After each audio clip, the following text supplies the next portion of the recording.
Hey guys, I'm Brian. She's Brenda. We are on YouTube at New Life Recovery. Welcome, Brenda. Hey, Brian, thanks so much for having me today. I appreciate it. Yeah, for sure. Like we were just saying, we've been talking about doing this a long time, so kind of exciting to get to do it. Absolutely.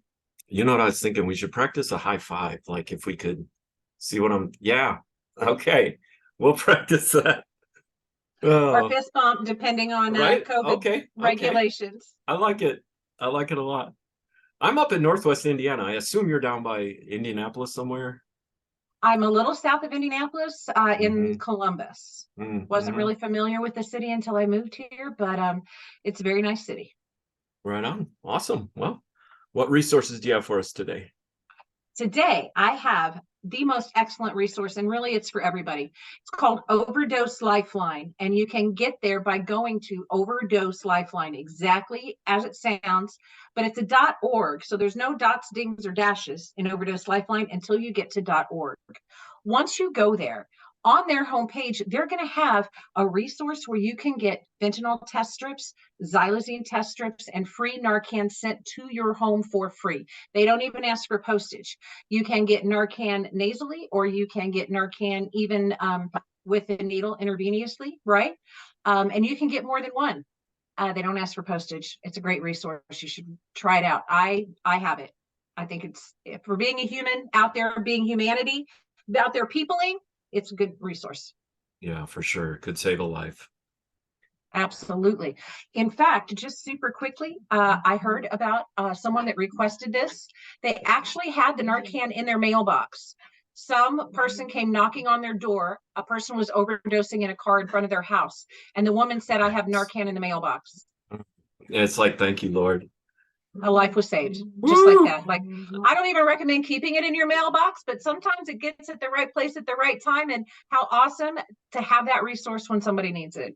Yeah, you never know. You never know. Awesome, Brenda. I appreciate that. Absolutely. I was thinking for a recovery moment today, talking about, and I shared with you a minute ago, talking about this, the principle, the AA principle of just for today. One thing I know you don't know about me is I'm a bit of a Mount Everest nerd. Oh, So cool. yeah, Okay. so I've read all the books, a lot of the history books, and about different expeditions, all the early expeditions. I could give you Wow. some bizarro facts. I'm so nerdy, and I should have grabbed it. I'm not sure where it is, but I actually have a model. I have a 3D model of Mount Everest, Lhotse, and Nuptse. Wow. Yeah, That's okay. yeah, Good for right. you. So here's the thing. People who climb Mount Everest, it takes about 2 months to climb it because Wow. you climb to you climb to Camp One, past the Khumbu Ice Falls, and you stay there. And then sometimes you climb back to base camp. And what you're doing is you're acclimatizing your body to the high altitude. So then you'll climb to Hmm. Camp Two, which is out in the Western Khum. Um, and then sometimes you'll climb back down. And so over the period of the months, you're climbing Mount Everest, but then you keep coming back down to get your body to acclimatize to that high altitude. And you climb up the Western Khum, up the Lhotse face, up to the South Col, and then eventually the South Summit, and then you summit Everest. But all that to say, imagine if that was your focus is, summit day. It's just so overwhelming. 2 months, it seems like it's never going to happen. That's why I love that just for today principle. It's like, what do I need to do today to get through today? And I think that's powerful. And some of you guys were spiritual. You grew up maybe in a real traditional church home, and they would talk about the Lord's Prayer. And part of the Lord's Prayer says, give us this day our daily bread. And that's the same kind of principle. Like, God, give me today what I need today to get through today. And tomorrow I'll deal with tomorrow. So when I hear members say, I'll ask members often, can you give me a recovery goal for this week? And they will say something like, honestly, I'm just living day to day. I will say that is not just living day to day. That is so powerful, Right. if we can apply that to our lives. So hope that's encouraging for you guys today. I hope you really put that into practice, or consider how you could put that into practice. And Brenda, I did think of a couple of questions to ask both you and our members. So I had a mentor tell me once that we all have a mess, a miserable life, or a mess, misery, and a miserable life, or we have a mess and then a miracle, and we begin to live a miracle story. And that's a good question for you guys. I'd love for you to comment in the comments below. Which 3Ms best represent your life? And I'll ask you, Brenda, I know it's off the cuff, and I hope you don't mind, but um, have you had a miracle and begin living a miracle story? You still kind of, are you living a miserable life? Where are you at? Well, I haven't heard those three terms, but what I have heard repeatedly is have your mess become your message. Oh, that's good. Yes. Um, Same principle. so yeah, same one, just not broken down a bit. But I will tell you that after, and I'll just go ahead and say it, it's fine because it's the truth. But after 50 years of people thinking I'm crazy, and 50 years of sometimes honestly me wondering what keeps me going, I finally found my biological father. So the mess that everybody's like, no, you're crazy. Don't worry about it. You don't need this. You don't need that. Um, I wouldn't say I was living a mess, but I would definitely say now I'm living a miracle. Not that either one of us were set. I mean, it is what it is, but I just kept looking. And of course, we would have loved to have connected when I was younger and he was more healthy and I would have had certain things not happen. But fact of the matter is, everything happened the way it needed to. And I'm so grateful to have him now. And I don't look at, oh, he has this health thing or that health thing. Hey, he's above ground and we tease each other. And he's where I get my spice from. Some people say, oh, your attitude. And no, we just say Yeah. I'm spicy.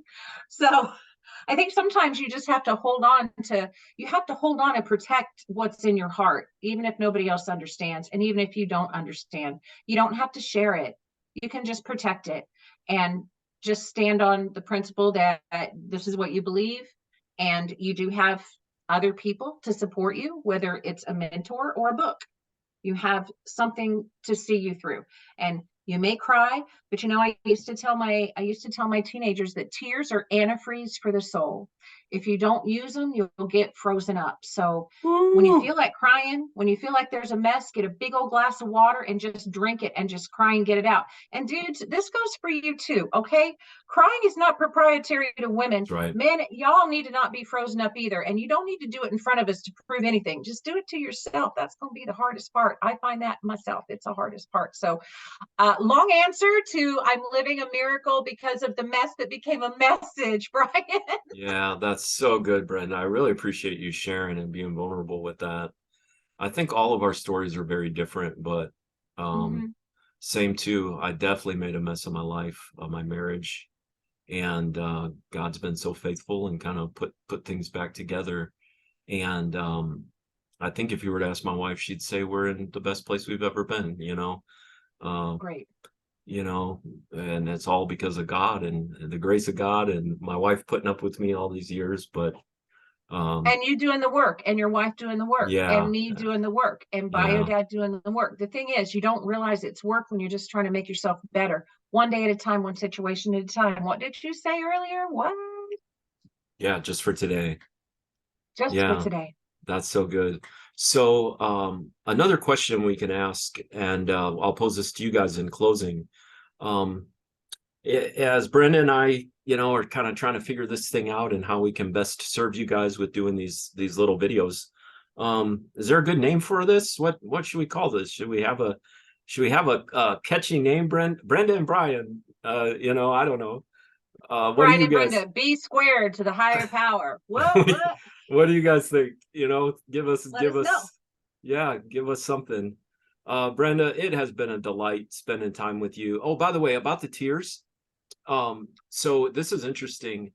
The compound of our tears is different when we're crying genuine sorrowful cries than just our eyes are watering, or when you're cutting an onion and you're Yes, made to tears.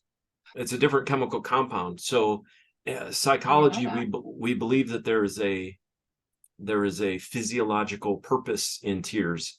We all know that crying makes you feel better, but now we know chemically there's something different about real tears that can be good for us. So there you go. There's that little tidbit.